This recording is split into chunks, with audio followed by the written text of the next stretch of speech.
Hello, ഞാൻ നയന. അപ്പോൾ ഇന്നൊരു ഡ്യൂട്ടി ഇല്ലാത്തൊരു ദിവസമായിരുന്നേ. അപ്പോൾ ഞങ്ങൾ 3 പേരും വീട്ടിലുണ്ടായിരുന്നു. അപ്പം പുറത്ത് പോയി കുറച്ച് സാധനങ്ങളൊക്കെ വാങ്ങാനുണ്ടായിരുന്നു. അപ്പോൾ അങ്ങനെ പുറത്ത് പോകാൻ വേണ്ടിയിട്ട് ഞാൻ റെഡി ആവുകയാണ്. അപ്പോൾ ഞാൻ പുതുതായിട്ട് വാങ്ങിയൊരു സൺസ്ക്രീനാണ്. ഡെർമഡോക്കിൻ്റെ നല്ലൊരു സൺസ്ക്രീനാണ്. ഒട്ടും വൈറ്റ് കാസ്റ്റ് ഇല്ല, ലൈറ്റ് വെയിറ്റ് ആണ്. മുഖത്ത് നമ്മൾ സൺസ്ക്രീൻ ഇട്ടിട്ടുണ്ടെന്നേ തോന്നത്തില്ല. അടിപൊളിയാണ് കേട്ടോ, പക്ഷെ നല്ല റേറ്റുണ്ട്. ഇത് ഡാസ്ലറിൻ്റെ ഐലൈനർ സ്റ്റിക്കാണ്. ഞാൻ വാങ്ങിയിട്ട് 2 ദിവസം ആയതേ ഉള്ളൂ. ഇന്നാണ് ഞാൻ ഫസ്റ്റ് യൂസ് ചെയ്യുന്നത്. അപ്പോൾ എനിക്ക് വരച്ചപ്പോൾ നല്ല ഇഷ്ടപ്പെട്ടു. 2 കണ്ണിലും വരച്ചപ്പോൾ നല്ല ഭംഗിയുണ്ടായിരുന്നു. പക്ഷേ ഒരു പ്രശ്നമേ ഉള്ളൂ, നമ്മൾ എവിടെയെങ്കിലും പോയിട്ട് വരുമ്പോഴത്തേക്കും താഴെ ഫുൾ സ്പ്രെഡാവും. ഒട്ടും ലോങ് ലാസ്റ്റിംഗ് അല്ല കേട്ടോ, നല്ലപോലെ സ്പ്രെഡ് ആവുന്നതാണ്. നല്ല ബോറായിരുന്നു. അങ്ങനെ ഞങ്ങൾ 3 പേരും അങ്ങനെ റെഡി ആവുകയാണ്. ഞാൻ ഏകദേശം റെഡിയായി കഴിഞ്ഞു.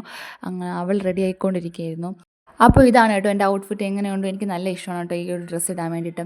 അത് നമ്മൾ ആദ്യം നേറ്റുകര രാമേന്ദ്രയിലാണ് കേട്ടോ പോയത്. അവിടെയാണെങ്കിൽ ഞാൻ ഡ്രസ്സൊന്നും വാങ്ങിയില്ല, പക്ഷേ വെറുതെ നോക്കി.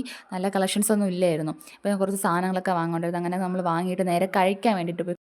എനിക്കാണെങ്കിൽ എന്തെങ്കിലും തണുത്തത് കഴിക്കാൻ തോന്നി കേട്ടോ. അപ്പോൾ അങ്ങനെ എൻ്റെ രാമേന്ദ്രയുടെ അടുത്ത് തന്നെ ഒരു ഷോപ്പുണ്ട്. അവിടെയാണ് നമ്മൾ എപ്പോഴും പോയി എന്തെങ്കിലുമൊക്കെ കഴിക്കാറ്. അപ്പോൾ ഇവിടെ നിന്ന് ഞാൻ ഒരു ഓറിയോ ഷേക്ക് വാങ്ങി കേട്ടോ. എനിക്ക് ഇവിടുത്തെ ഓറിയോ ഷേക്ക് നല്ല ഇഷ്ടമാണ്. അപ്പോൾ ഓറിയോ ഷേക്കും പപ്സും ആയിട്ട് ഞങ്ങൾ കഴിച്ചു. അങ്ങനെ ഞാൻ വീട്ടിൽ വന്നപ്പോൾ ഇതാണ് എൻ്റെ അവസ്ഥ. നോക്കി ആ ഐ സ്റ്റിക്ക് വരച്ച് എൻ്റെ കണ്ണിൽ അത്രയും സ്പ്രെഡായി. അപ്പോൾ ഇത്രയേ ഉള്ളൂ. ഇഷ്ടപ്പെട്ടാൽ സപ്പോർട്ട് ചെയ്യണേ.